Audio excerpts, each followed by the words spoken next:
Hey, what's up, guys? It is September 21st, 2012. Excuse me.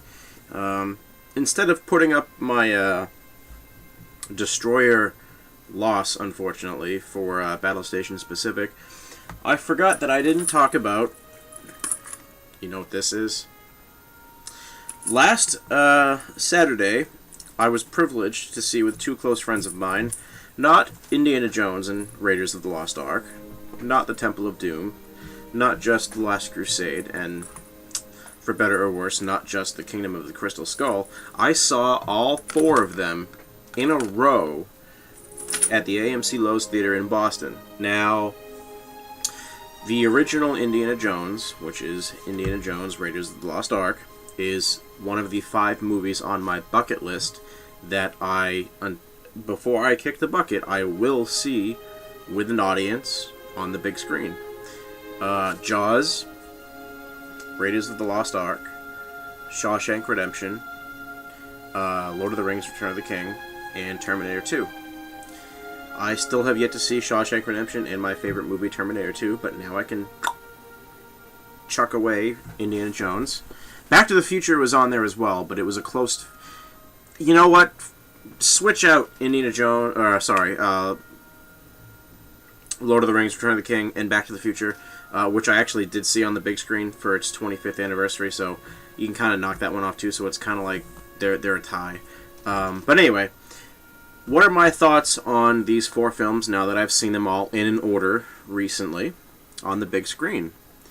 Well, the humor still holds up, the emotion still holds up, the action scenes, I mean... Jesus, what, 1981? I thought it was 84, the same as Terminator 1, but no, Indiana Jones, the first one, I believe, is 81. I'm gonna Google that so I don't look like a fucking ass.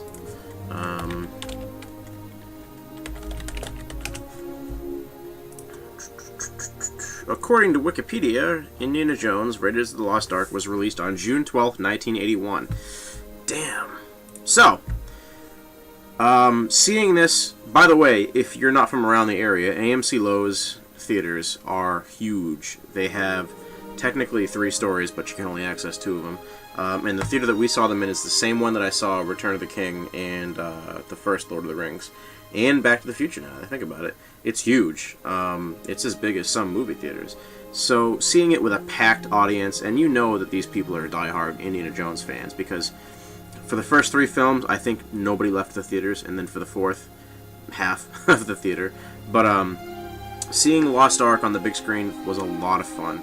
You know, for me being a movie buff, when I sit down and watch a movie that I'm familiar with, I still laugh out loud. Not roaring with laughter, but, you know, chuckle. And to be able to do that with an audience who also appreciates the same moment, the same scene, the same humor as I do, it's always a great thing.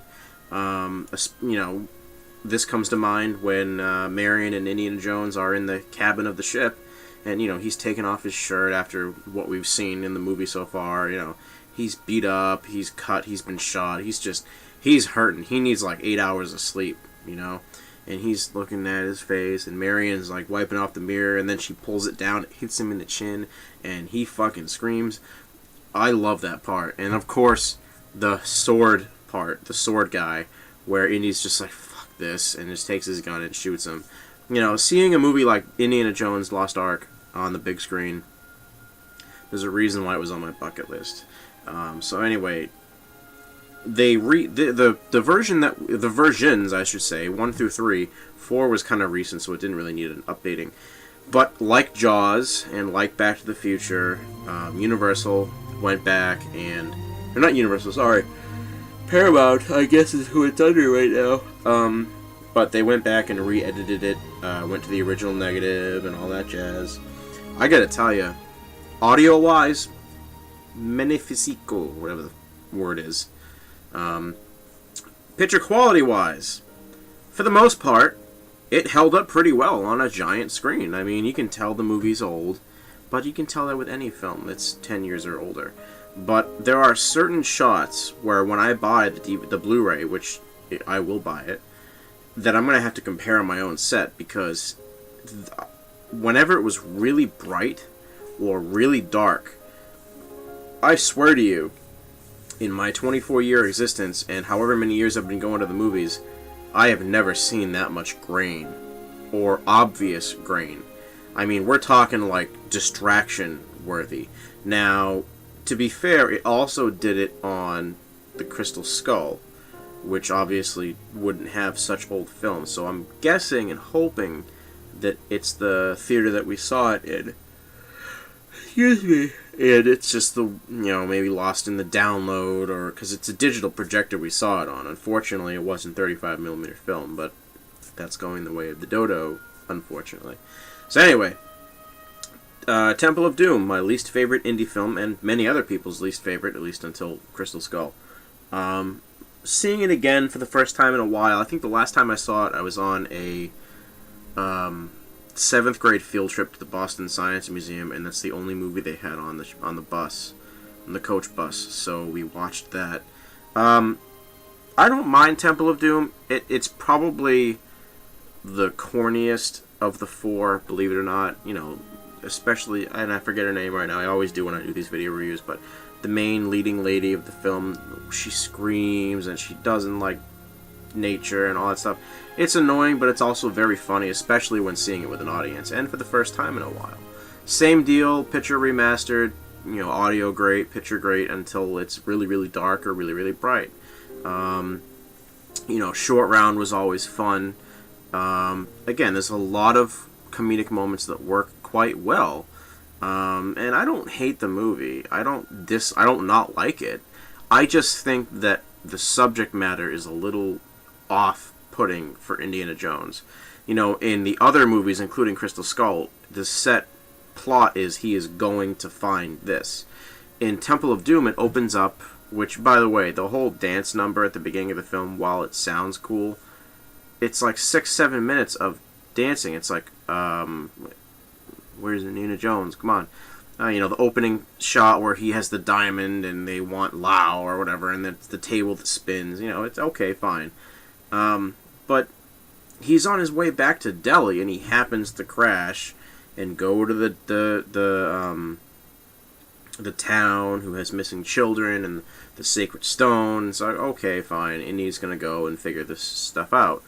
But in my opinion, the end of the film has one of the greatest action sequences of all time, and that's the minecart chase. I mean, rewatching it on the big screen again for the first time in a while, I know how they made it. It's a mixture of miniature and blue and green screen and on set.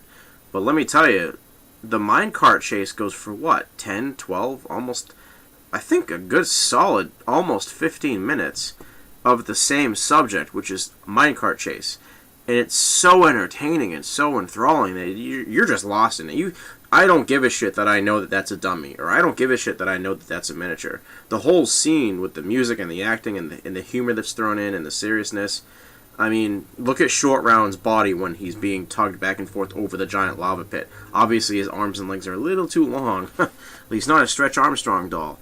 But still, the movie overall, I have no problem with it. Again, it's a weird subject when you think of Indiana Jones, the archaeologist. Of course, we move on to The Last Crusade, which is my personal favorite and always has been ever since I was a kid.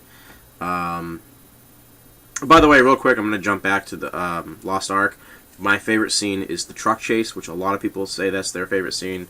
Where Indy boards the truck that has the Ark, takes out every fucking dude on the truck, gets shot, and then the dude, the final dude that basically kicks him off the truck, and he uses his whip and gets back on the truck, everybody knows it, and then he fucking shoves his face into the dash like 7 or 8 times, throws him off the hood, runs him over, and then he rams the Mercedes in front. I mean, that whole action scene is just great. But anyway, Last Crusade holds a special place in my heart. All of the movies do, and I'll tell you about the other ones in a second, but Last Crusade was the first Indiana Jones movie I ever saw. How I remember this is because I remember clear as day, I forget what store it was, I think it was a Circuit City. I went in there and I saw the cover and I recognized Sean Connery in his hat. I don't know, it's very sketchy. So I bought the VHS and I watched it. And that was one of the first movies, and this is when I was like 6 or something like that, 7, when I watched the movie, and I was like, why are there black bars in the top and bottom? Because it was the letterboxed version of the VHS tape. But The Last Crusade, the newer of the original 3, still looks amazing on a giant screen. What, 10, 20 some odd years later, 22, 23 years later? I mean, Jesus. No pun intended. The cup of a carpenter. I mean, let's talk about the movie. I mean, the plot is awesome. You go to Venice, you go to the Canyon of the Crescent Moon, you have the desert chase with the tank. I mean, you have the I want to say PT boat. You have the boat chase through Venice. The only time that I kind of looked at it and went, wow, that looks like shit now, was when Indiana Jones steps off the leap of the lion's face. When he has to take the step to where it looks like there's no bridge or anything, a leap from the lion's heart or something. I honestly forget right now. I'm very tired. But when it's revealed that, hey, there's actually a rock path, it's just an optical illusion. You know, when it shows the panning out shot and Indy standing there, where his feet meet the ground, it was pretty brutal to watch. That's literally all I could focus on. But besides that, the movie looked and sounded amazing. Of course, you have Sean Connery as his dad. You have Salah back. Even Brody, who we love from the first film, who just doesn't have enough screen time, makes a major appearance in the movie. And then, of course, they bring back the Nazis, and the Nazis are the fun guys to hate in Indian movies. And then you have Kingdom of the Crystal Skull. I'm not going to talk that much about it because I already reviewed the film. Go back on my channel and watch it. Do I hate the movie? Almost yes. The only thing that really saves it for me, until recently, of course, it was the only Indiana Jones movie I got to see on the big screen. And that was a lot of bias because of that. Now, after seeing the other 3, do I like Crystal Skull? I unfortunately have to say no. I don't mind the fact that there are aliens. The movie is set in the 50s, the logical time period from which time has passed. You know, in the 50s, science fiction was huge. In 47, you had Area 51 in Roswell, New Mexico. You know, I think that if they really tried harder, they could have made a scenario with Indiana Jones and aliens. You know, maybe he was just about to retire, or he is retired, and, you know, they call upon him to say, you know, we have these artifacts, look them up, and it turns out they're aliens, or whatever. I don't mind that he fucking survived a nuclear fucking explosion in a fridge, okay? He saved his dad, healed a bullet wound to the gut, which was fatal, with the cup of Christ. He survived God's wrath from the Lost Ark. He survived drinking the blood of Kalima in Temple of Doom. Who gives a fuck if a man-made nuclear weapon went off a couple miles from him and he survived in a fridge? Stop fucking nitpicking that. Nitpick everything else about the movie but the fridge. Needless to say, being the newest film, it didn't really need much remastering. It didn't really need much. I'm not going to talk too much about it again. Watch my other review. But anyway, the experience, this video has gone on too long, the experience of seeing all 4, especially the original 3, Indiana Jones filmed on the big screen with a packed audience, will be something like with Back to the Future, like with Lord of the Rings, that I will never forget. It was a lot of fun. It's Indiana Jones, the four films, not just the first 3. They're movies that are meant to be seen with an audience, and you're meant to have fun with it. And that's the biggest thing that I could take away from this. Anyway, they gave out a free poster, which I'm actually going to get framed. I actually went and bought a frame, and I put the Back to the Future one in there. It's already 2 years old, the poster. So I'm going to frame the Indiana Jones one. They gave out this amulet. This was supposed to let you in and out of the theater throughout the day, because obviously, you know, seeing 4 films, that's, even for me, in a theater in a setting, not my house, that's hard to do. I did it. I was tired by the end. But, you know, they gave you this amulet that you're supposed to wear. It has the times of the other movies. But what's weird is, like, at the halfway mark, we went and got lunch, which we probably shouldn't have done. But we come back and he's like, tickets please. Of course, he says tickets please from Indiana Jones. Get it? And I'm like, I have this. He's like, I need to see your ticket stub.